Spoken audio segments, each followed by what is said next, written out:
I uncovered a web of financial crimes that would destroy everything I thought I knew about my workplace. When I brought the evidence to my supervisor, his reaction told me I'd stepped into something far more dangerous than simple accounting errors. Those accounts are untouchable. Drop it immediately, he warned. The following morning, I received notice of my termination. I packed my belongings in silence. But before leaving, I made one crucial decision that would change everything. My name is Liam Carter. I was 28 years old and had worked as a junior financial analyst at Denver's Morrison Capital Group for nearly 2 years. My days were consumed by spreadsheets, hunting for irregularities that others overlooked. I wasn't skilled at workplace dynamics. I seldom attended after-work gatherings. But numbers were my strength. Figures never deceive, and suspicious patterns reveal themselves when you know what to seek. That's what made the Harrington Associates account so troubling. Minor inconsistencies initially. Billing amounts that conflicted with our documentation. Payment routing codes that rotated between identical endpoints. Supplier names that seemed authentic but lacked verifiable websites or addresses. David Chen was my immediate supervisor.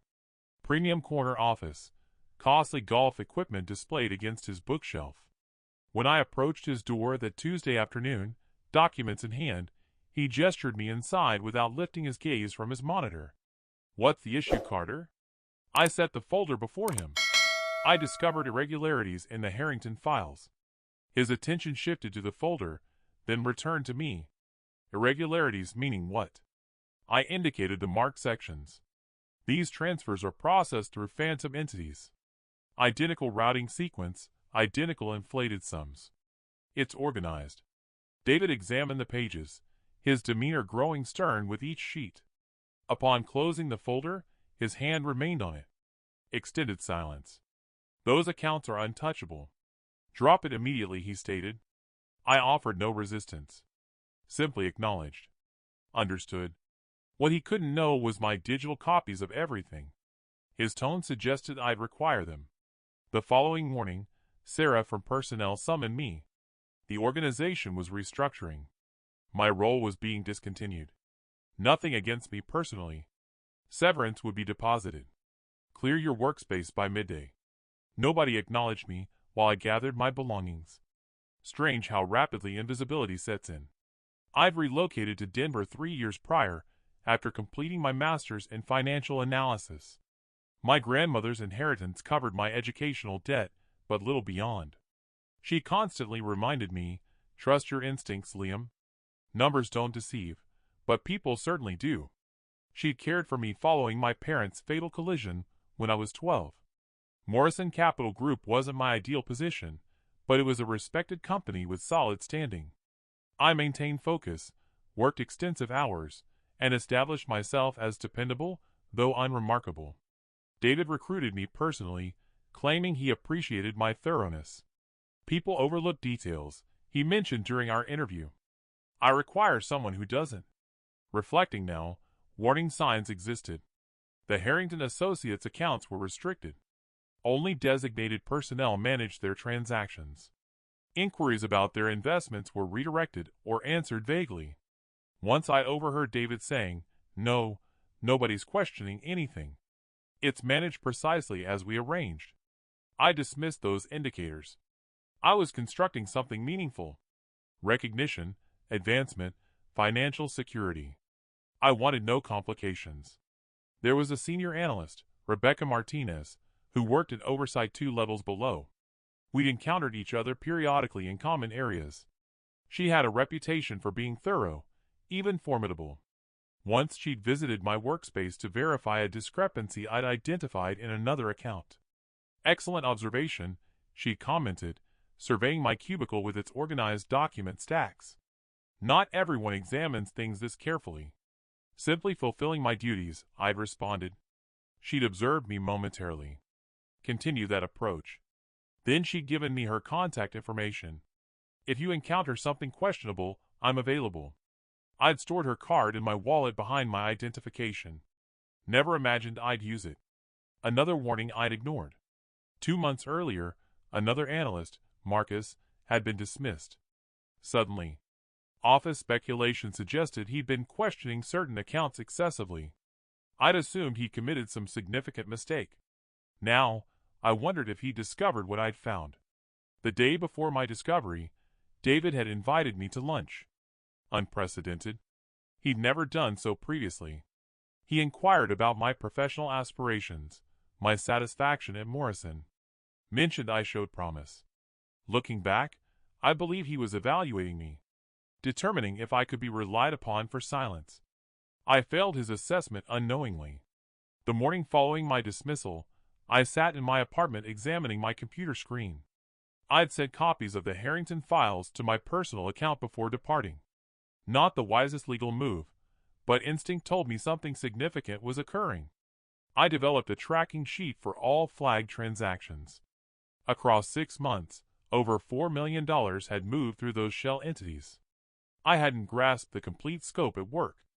But now, viewing it comprehensively, the pattern was undeniable. Someone was cleaning money through our company, and David was aware. My phone chimed. A message from Maria, another Morrison analyst. Heard about your situation. Shocking they eliminated you without notice. Drinks this evening. I didn't reply. I couldn't articulate my thoughts, and trust had become uncertain. I retrieved Rebecca Martinez's card. Her direct number appeared beneath her email. My finger hesitated over my phone. What would this achieve? I was already terminated. Challenging a medium-sized investment company would be costly, exhausting, and potentially career-destroying. I'd be branded a troublemaker. Perhaps I should move forward, secure another position, forget what I'd witnessed. My apartment felt confining. I took my keys and drove aimlessly. Found myself at the park where my grandmother brought me during childhood visits.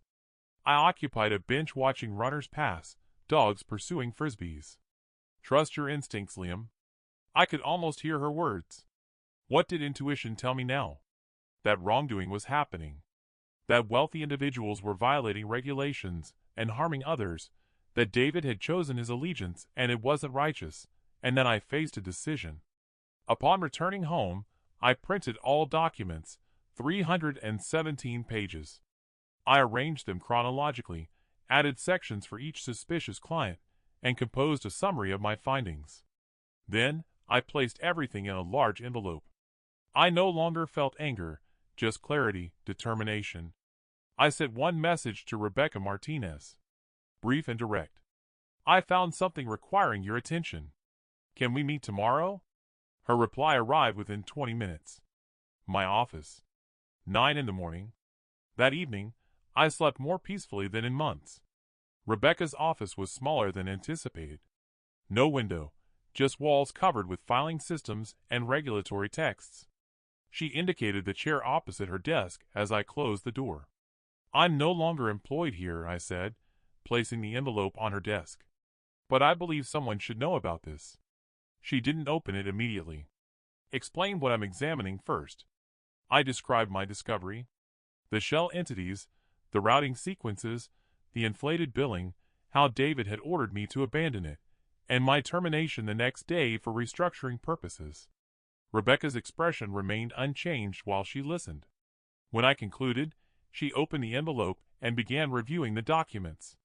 You retained copies of internal financial records, she said finally. Not a question. Yes, that violates company policy. Potentially criminal. I understand. She studied me extensively. What do you seek from this, Liam? Nothing. I simply couldn't walk away knowing what was occurring. Rebecca sighed and closed the folder.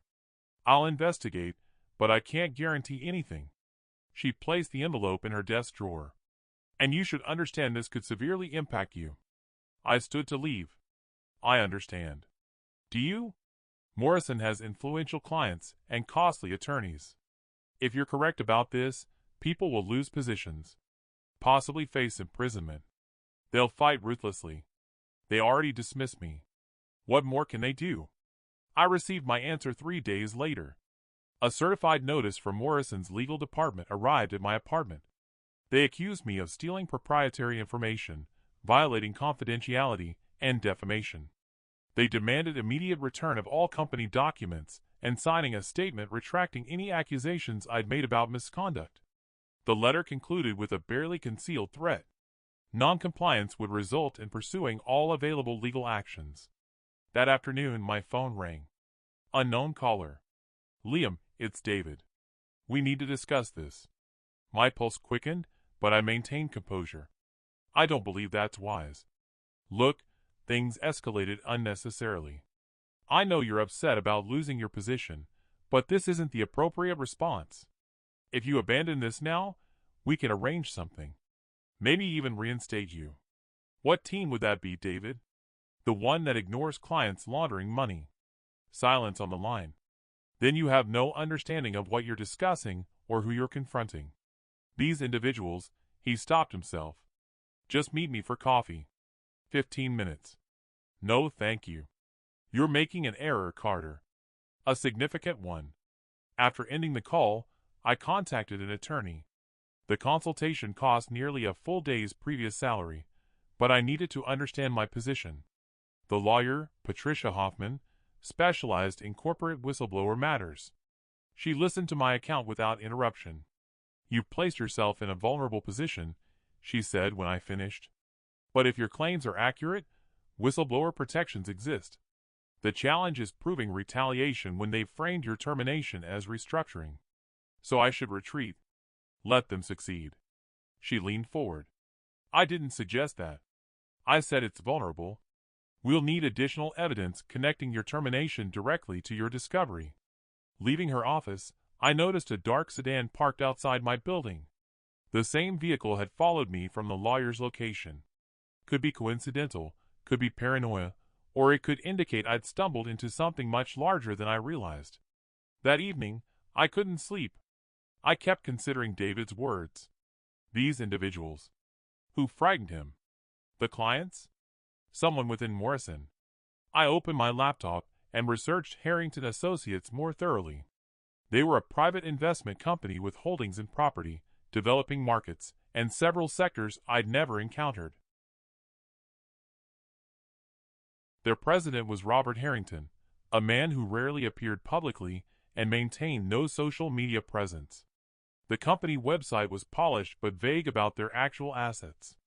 Then I discovered something, a brief news article from 3 years ago before I joined Morrison. Harrington Associates had been under regulatory investigation for potential securities violations. The case had been suddenly abandoned, no explanation provided. I investigated further, found an archive piece mentioning that the lead investigator had unexpectedly retired mid-investigation. Coincidence? A knock at my door surprised me. Nearly midnight. I checked through the people. Rebecca Martinez stood in the corridor looking anxious. "Can I enter?" she asked when I opened the door. I stepped aside. She entered quickly, glancing behind her before I secured the door. "Were you followed?" I asked, only partially joking. She didn't smile. "Possibly. I'm uncertain." She placed her bag on my kitchen counter and retrieved a flash drive. I found more, significantly more. You only discovered the surface. She connected the drive to my laptop. Folders appeared labeled by dates spanning 5 years. The Harrington accounts aren't the only ones, she said, opening documents. At least 3 other client groups operate similar schemes. All high value, all protected. Protected by whom? Rebecca looked directly at me. By Jonathan Morrison himself. Jonathan Morrison, the founder and president of the company. The man whose name appeared on the building. How extensive is this? I asked. The chief financial officer is definitely involved. Probably the head of client relations, too. They've been transferring money overseas using our company to legitimize it. I collapsed onto my couch. Why are you showing me this? Why not contact the authorities? I needed certainty first and hesitated. I needed someone else who knew. Someone external to the company. Insurance. Insurance against what? 3 years ago, an analyst named Kevin Porter found something similar. He contacted regulators directly. 2 days later, he was in a vehicle accident. Didn't survive. My throat tightened. You believe? I don't know what to believe, but his notes mentioned Harrington Associates specifically. I stared at the screen, at the network of transactions and names. This wasn't simply fraud. This was organized, systematic, protected at the highest levels. What do we do now? I asked. Rebecca closed the laptop. We approach someone who can't be purchased, someone beyond their influence. She pulled a business card from her pocket and placed it on the table. Federal Bureau of Investigation. I have a contact, she said. Someone who specializes in financial crimes. But once we do this, there's no reversal for either of us. I thought about David's warning, about the dark sedan, about Kevin Porter. When do we meet them? I asked. Tomorrow. If you're committed? I nodded. I'm committed. After Rebecca departed, I copied all files from her flash drive, then concealed it behind a loose panel in my bathroom. My own insurance. That evening, I packed a bag and didn't sleep in my apartment. Some instincts you learn to trust.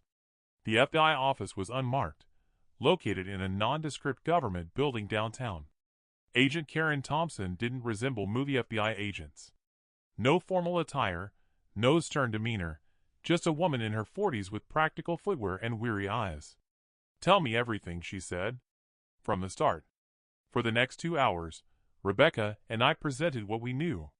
The shell entities, the money transfers, the selective access to certain accounts, the retaliation, the possibility that this connected to an earlier investigation. Agent Thompson took notes, asked specific questions, and occasionally made calls to verify particular details. When we finished, she reclined in her chair. If you're correct, this is a major case. Money laundering on this scale usually involves other criminal enterprises. Drug trafficking, corruption, tax evasion. So you'll investigate? Rebecca asked. We already are. Your information supports something we've been developing for months. She looked at me. But we'll need your testimony. That means going on record, possibly in court eventually. I thought about my career prospects after being known as the person who brought down his former employer. About David's warning, about my grandmother's voice in my mind. I'll do it. Agent Thompson nodded. We'll need to proceed carefully. These people have resources and connections. For now, tell nobody about this meeting. She handed each of us a card with just a phone number. If anything unusual occurs, anything at all, call this number immediately. As we left the building, Rebecca touched my arm. You should consider staying elsewhere temporarily, just until this breaks. I'd already been staying at a budget hotel for 2 nights. Already ahead of that. Smart. She smiled slightly. You know, when David hired you, he told everyone you were too reserved to cause problems. Seems he misjudged you. He's not the first. That afternoon, I got a job interview at a smaller financial company across town. I didn't mention Morrison's accusations or the FBI investigation, just emphasized my skills and experience. The hiring manager seemed impressed, said they'd contact me. 3 days later, as I was leaving the hotel, my phone buzzed. A text from an unfamiliar number. Parking garage, level 3, red Honda, 20 minutes. No signature. But only one person knew I was staying at this hotel. Rebecca. I considered calling Agent Thompson, but decided to investigate first. I took precautions, parked 1 level above, approached on foot, stayed near the stairwell. The red Honda was there. Driver's window lowered. But it wasn't Rebecca behind the wheel.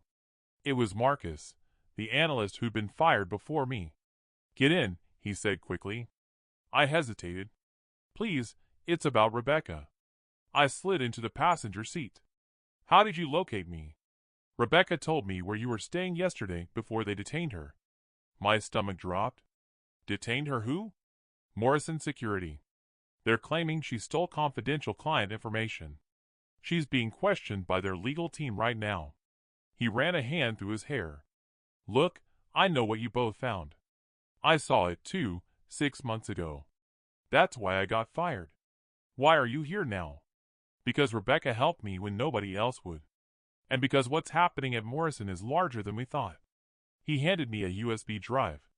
This contains account information for offshore holdings, copies of modified financial statements, and recordings of conversations between Morrison executives and Harrington Associates representatives.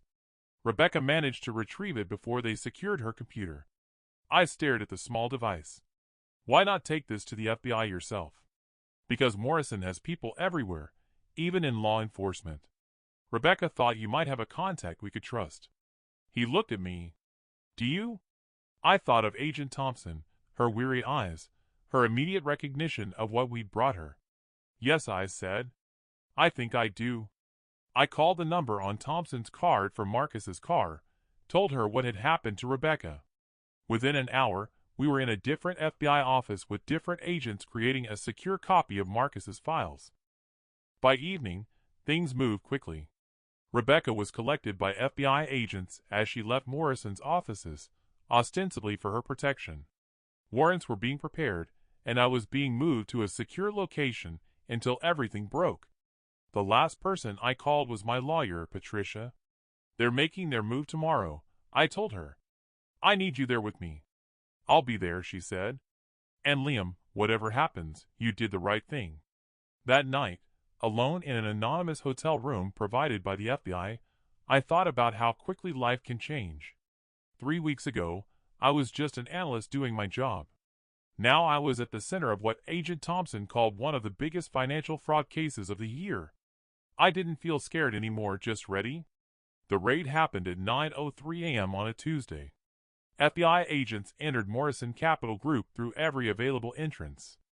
As they secured the building, other teams simultaneously executed search warrants at the homes of Jonathan Morrison, the CFO, and 3 senior partners.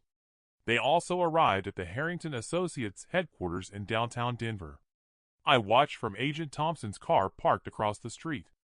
Employees streamed out of the building looking confused.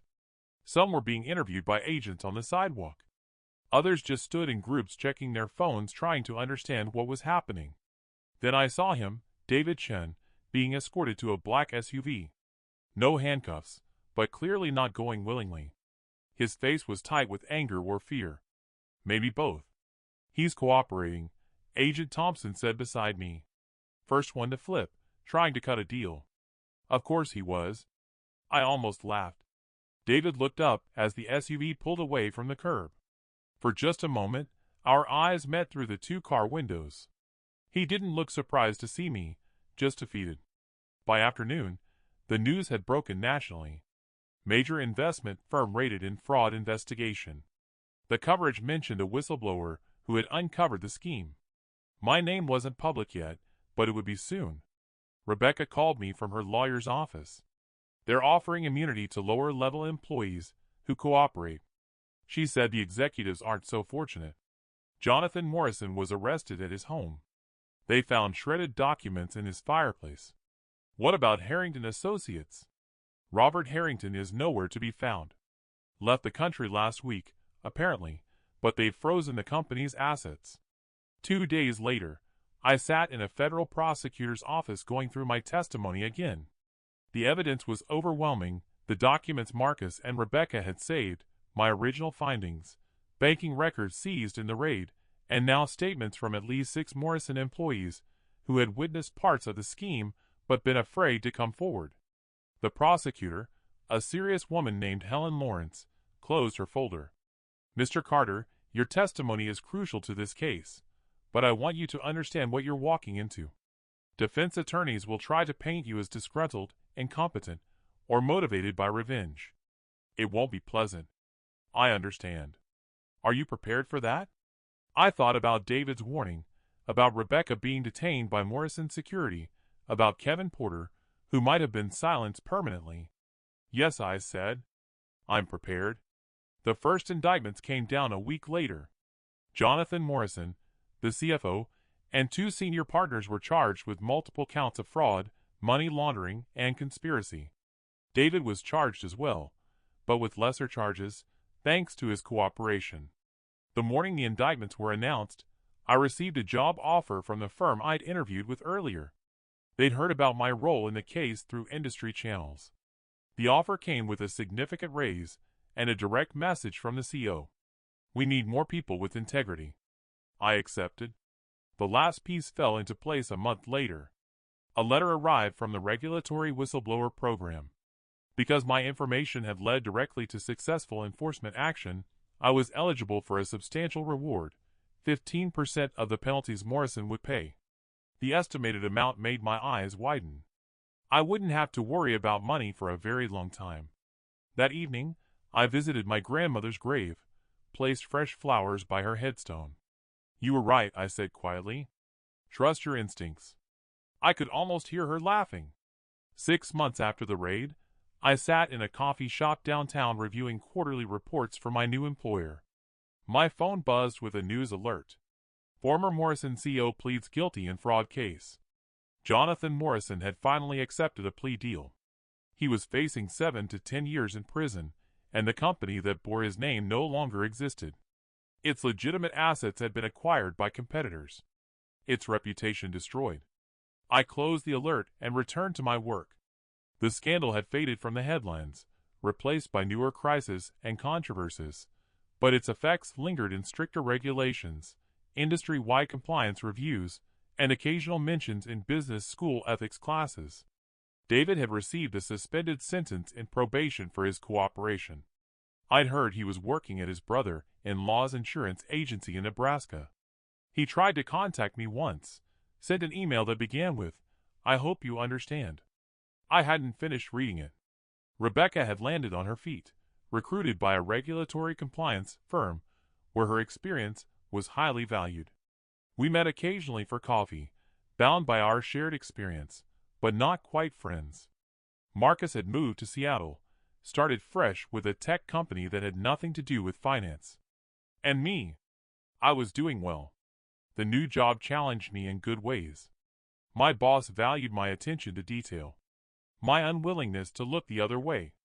The whistleblower reward sat mostly untouched in an investment account. I'd used some to buy a small house outside the city, a place with a garden my grandmother would have loved. I still checked my rearview mirror more often than most people. Still kept digital backups of important documents. Still trusted patterns more than promises. But I slept better at night. As I paid for my coffee and packed up my work, a young man approached my table.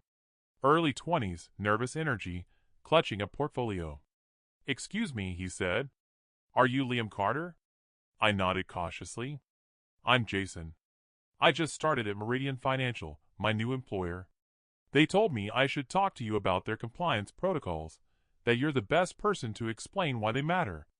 I studied him for a moment, eager, earnest, reminiscent of how I'd been not so long ago. "Have a seat," I said, gesturing to the chair across from me. "Let me tell you a story about patterns, and why they're important." He sat down, opened his notebook, pen ready. I began at the beginning. Sometimes the most powerful thing you can do isn't making noise.